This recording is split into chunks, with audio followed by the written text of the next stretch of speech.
हरिओम नमो नारायण। आप सभी भक्तों को मेरा प्यार और आशीर्वाद। आशा करता हूँ आप सब खुश रहोगे, खुश होगे और खुश रहें, निरोगी रहें, आनंद रहें। हम आए हुए हैं कामाख्या और हम अभी गाड़ी में बैठे हुए हैं और ये बैठा हुआ लड़का ये नेपाल से मेरे पास आया बेचारा, निहाल इसका नाम है। और ये एक बिटिया बैठी हुई हमारी आगे शिष्य है और ये भगत बैठा हुआ है गाड़ी जो चला रहा है। ठीक है, मैं ऐसा करके दिखा दूंगा आपको। और अब तक के समय में 5 साल हो गई, आज तक मुझे कोई ईमानदार ऑटो टैक्सी वाला नहीं मिला महाराज। मगर आज बाबा की माता की कृपा से एक ईमानदार और सच। ये गेट है, देखो ये गेट है कामाख्या का। जहाँ हम कामाख्या जाते हैं ना, अभी हम ऊपर से चढ़ाई से उतर के आ रहे हैं नीचे, देखा ना आपने, मेन गेट देख रहे होंगे आप, ये एक मेन गेट है। अभी हम यहाँ से लेफ्ट को हो गए और हम सीधे निकल रहे हैं, ये है आसाम गुवाहाटी। तो हम अभी निकले हैं नवग्रह के दर्शन करने के लिए, नवग्रह मंदिर के दर्शन करने के लिए निकले हैं हम लोग। और आज शनिवार का दिन है और हमारे जीवन में इन ग्रहों का भी बहुत बड़ा महत्वपूर्ण विषय है। इनसे हमारा जीवन आधारित है। कोई ग्रह ऊंच नीच हो जाते हैं तो जीवन में प्राणी को संकट आते रहते हैं और इधर उधर भागने से भी कुछ भी कार्य होता नहीं है सफल। तो मैं आप सब लोगों को कहूँगा कि नवग्रहों का भी बहुत बड़ा है और ग्रहों की पूजा करें। जौन सा आपका ग्रह नीच में चल रहा है, जो भी दिक्कत हो रही है, उनको भी मनाएं।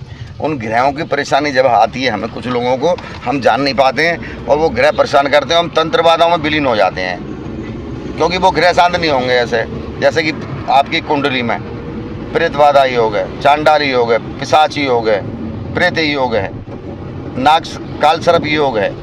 ये ऐसे जब योग हमारी कुंडली में बनते हैं तो ये हमें प्रेतबाधाओं से आजीवन तक परेशान रखते हैं। तो इनके लिए हम क्या करें? इनके लिए एक अच्छे ज्योतिष पंडित से मिलने के बाद में उन ग्रहों का जो भी आपके ऊपर ग्रह चल रहे हैं उनको शांत कराने का प्रयास करें। वो जो भी नियम कर्म बताएं, पूजा बताएं, उनको करें। करने के बाद ही आपके जीवन में एक सफलता मिलेगी, उजाला आएगा, शांति आएगी। तो हमारे ग्रहों का जीवन, नवग्रहों का जीवन, हमारे प्रभाव जो जीवन में पड़ता है वो बहुत अद्भुत है। उसको जानना और समझना बहुत मुश्किल। तो अभी हम नवग्रह मंदिर के लिए ही जा रहे हैं।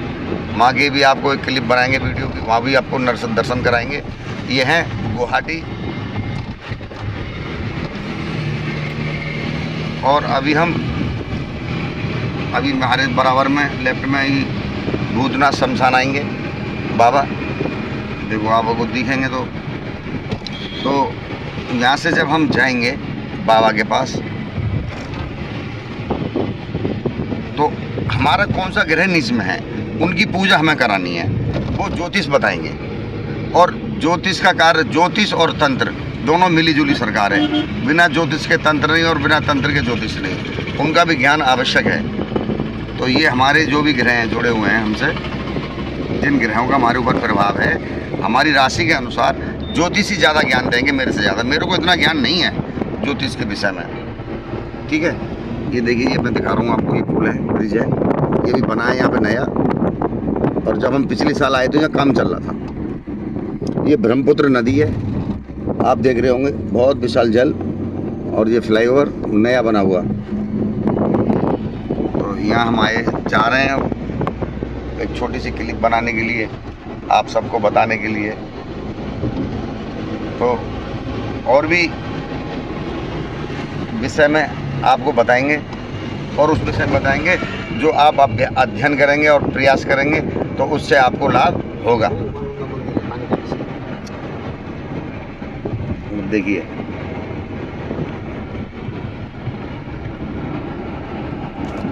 यहाँ ये है आसाम गुवाहाटी, ब्रह्मपुत्र नदी।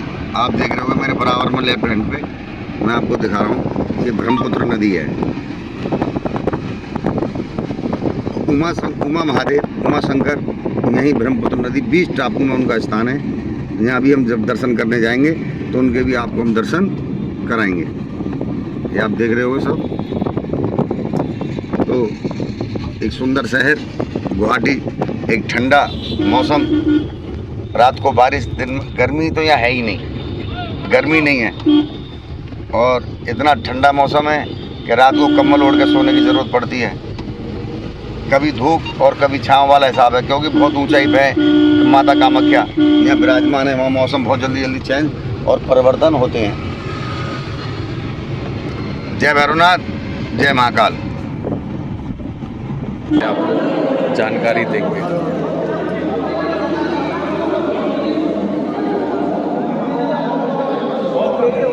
पिछली बार आया था।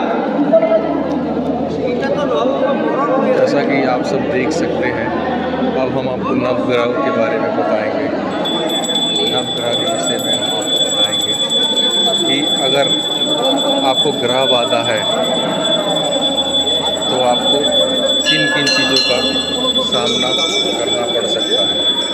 तो सभी साथियों, बहुत सारे लोगों के कुंडली में प्रेत बाधा, पिशाच योग रहता है और वो तांत्रिकों के पीछे भागते रहते हैं, लेकिन वो ठीक नहीं हो पाते हैं।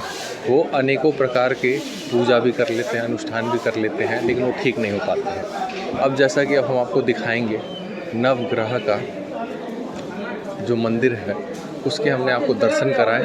अब यहाँ जो पूजा होती है माँ कामाख्या, आसाम में नवग्रह का पहले पूजा होता है, उसके बाद हवन होता है। देखिए, जैसा कि सभी लोग हवन करा रहे हैं, सभी साथियों, हवन भी विशेष विधि और पूजा के द्वारा की जाती है। जैसा कि इसमें 9 प्रकार की लकड़ी का प्रयोग किया जाता है। जैसे नवग्रह है तो 9 प्रकार की लकड़ी, जैसा कि आप सामने देख सकते हैं, इस प्रकार से इस हवन को किया जाता है। तो हमने आपको तो दर्शन करा दिया, आपको नवग्रह मंदिर के और हवन के बारे में बता दिया। अब हम आपको कुछ बताना चाहेंगे कि जिसके ऊपर ग्रह बाधा, राहु, केतु, ये सबसे तीव्र गति से अपनी गति को बदलते हैं।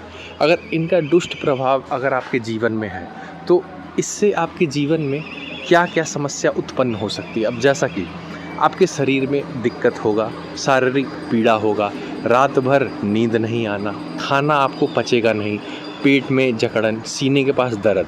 तो इससे लोग क्या सोचते हैं कि उनके ऊपर कोई प्रकार का तंत्र हो गया। तो सबसे पहले वो जाते हैं किसी तांत्रिक ओझा, स्याना, मौलानी के पास और उनसे वो अपना उपचार कराते हैं। वो ताबीज़ भी पहनते हैं, दुआ भी करते हैं, लेकिन फिर भी उनको आराम नहीं आता। फिर वो कुछ समझ नहीं पाते, फिर वो भागते हैं शक्तिपीठों की तरफ और भी कोई जानकार तांत्रिक से मिलते हैं, लेकिन ज्ञान तो उनको भी नहीं होता है ग्रह के विषय में। क्योंकि देखिए, ये ग्रह और तंत्र, ये दोनों एक साथ, इसका मिली भगत है, मिश्रण के साथ ये चलता है। क्योंकि जैसे कहा जाता है ना कि जिसका ग्रह कमज़ोर है उसकी स्थिति भी ख़राब हो जाती है, पैसों की दिक्कत हो जाती है, गृहस्थ जीवन में उनको मेंटेन करना दिक्कत हो जाता है, पति से अंधबंध हो जाता है, पत्नी से अंधबंध हो जाता है, स्वास्थ्य उनका खराब हो जाता है, पैसे का मार्ग रुक जाता है।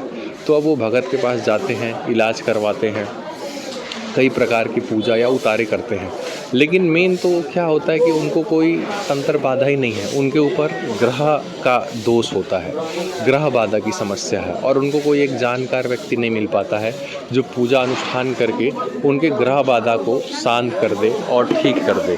क्योंकि आप तांत्रिकों के पास जाएंगे, आपके ऊपर तंत्र हुआ नहीं है, ग्रह का बाधा का समस्या है, तो इसीलिए आप ठीक नहीं हो पाते हैं।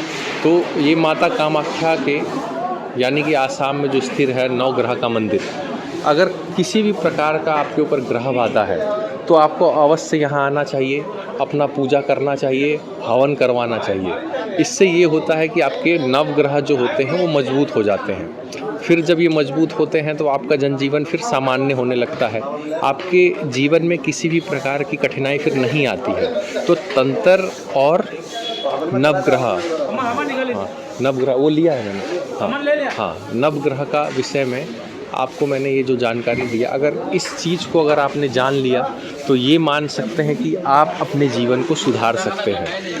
क्योंकि देखिए, भटकने से कुछ नहीं होता, भटकेंगे, पैसा व्यर्थ होगा, रिश्ते बिगड़ेंगे, आपका नया नया शादी हुआ है या आप बहुत लंबे समय से घर नहीं जा रहे हैं तो आपकी पति पत्नी के रिश्ते में अंदबंद आएगी, आप बाबाओं के चक्कर में भटकेंगे। तो इसलिए आपको हमने ये विशेष जानकारी दी है।